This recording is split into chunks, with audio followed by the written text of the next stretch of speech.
Hello friends, good morning. ఇది ఈరోజు morning blog అండి.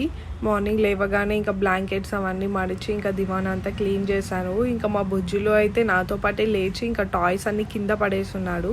ఇంకా అవన్నీ తీసిపెట్టి ఇంకా కొన్ని గిన్నెలు ఉంటే అవన్నీ క్లీన్ చేస్తున్నానండి. ఇంకా మా వారైతే ఇంకా టిఫిన్ కావాలంటే ఇంకా గిన్నెలన్నీ కడిగిన తర్వాత ఈరోజు టిఫిన్ వచ్చి దోశ టమాటో చట్నీ అయితే చేశానండి. మీరేం చేస్తారో కామెంట్ చేయండి. ఇక మా బుజ్జులు ఏడుస్తున్నాడని వాడికైతే కొంచెం హనీ దోశ వేసిచ్చానండి ఒకటి. ఇంకా మా తమ్ముడికి కూడా దోశ చట్నీ అయితే వేసిచ్చాను. వాడు తినేసి అయితే కాలేజ్కి వెళ్ళిపోయాడు.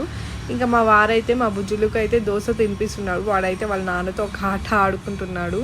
నేను ఇందాకే బొమ్మలన్నీ తీసి క్లీన్గా ఎత్తి పెట్టానండి. ఇప్పుడు మళ్ళీ అవన్నీ తీసి కింద పడేసినారు. నేను ఎత్తి పెట్టడం, మా బుజ్జులో అయితే తీసి కింద పడేయడం, ఇలా చిందర వందరగా వేసేస్తాడు. అన్ని డే మొత్తం ఇలాగే ఉంటుంది మా ఇల్లు. సో నా వీడియోస్ చూస్తున్నారు కానీ సబ్స్క్రైబ్ అయితే చేసుకోవట్లేదు. సో ప్లీజ్ సబ్స్క్రైబ్ చేసుకోండి అండ్ కామెంట్ చేయండి.